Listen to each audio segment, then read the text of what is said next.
Hello everyone, I am Dr. Chaithra. Once the couple undergoes IVF process, as I told you, we are going to give set of injections, we are going to do the egg retrieval. Then comes the how many eggs have been retrieved. Some patients, they'll be happy, okay, I got these many eggs, I'll get these many embryos, then success rate will be very good. So all those things. But when they come for embryo details after 5 days of egg retrieval, we will know that okay, the number of embryos may be less, the quality may be less. Why this happened? So their question will be, I got good enough number of eggs, why didn't I get enough number of embryos? So it depends on the quality. It is easy to recognize if there is some problem with the sperm, because we are going to examine the semen sample and we can see what is the concentration, motility and morphology. But it is not so with the female part. So what happens when whatever we see in the scan, it's just follicles. It's an eggshell. We are looking at it from outside through the scan. So whatever we intend to grow is a follicle, which is an indirect marker telling that egg inside also is growing,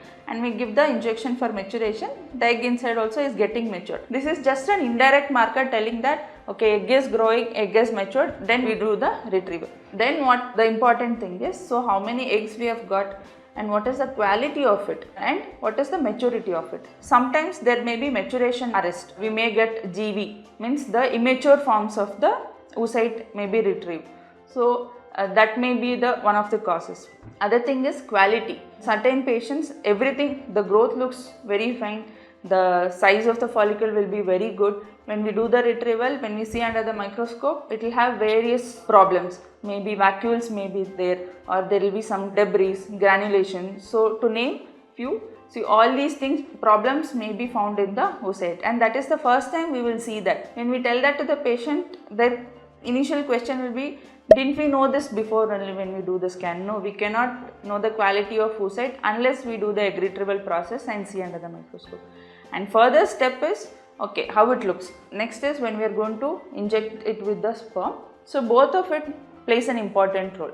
So for us to get a good embryo, the both quality should be good. Whatever we see from the outside is different, but what is happening DNA wise, we will not know. So when that level problem is there, we won't get the good embryos. So more number of eggs does not always mean more number of embryos. So PGTA, it is a pre-implantation genetic testing for aneuploidy. Means if there is any DNA triploidy or aneuploidy problems, we will get to know by this. Is it indicated for everyone? Is it a fancy term? Okay, let me get this done, my success rate will be better. No. Whenever the couple are aged, most commonly the wife, if they are above 39 to 40, there are chances of increased aneuploidy in them. For them, yes, we give them the option for going PGTA, because we will know if it is a euploid embryo or aneuploid embryo to rule out and then transfer the good ones. Now, how do we do it? Once the process is done, ICSI is done, day 5 embryo, that is called blastocyst, we take the outer trophoblastic cells and send it for the aneuploidy testing, and we freeze those embryos and keep. Once we get the result, we will know which embryo is euploid, means which is in a good number of chromosomes to transfer, which ones to discard. So this is the process, and no, it is not advised to go ahead for everyone.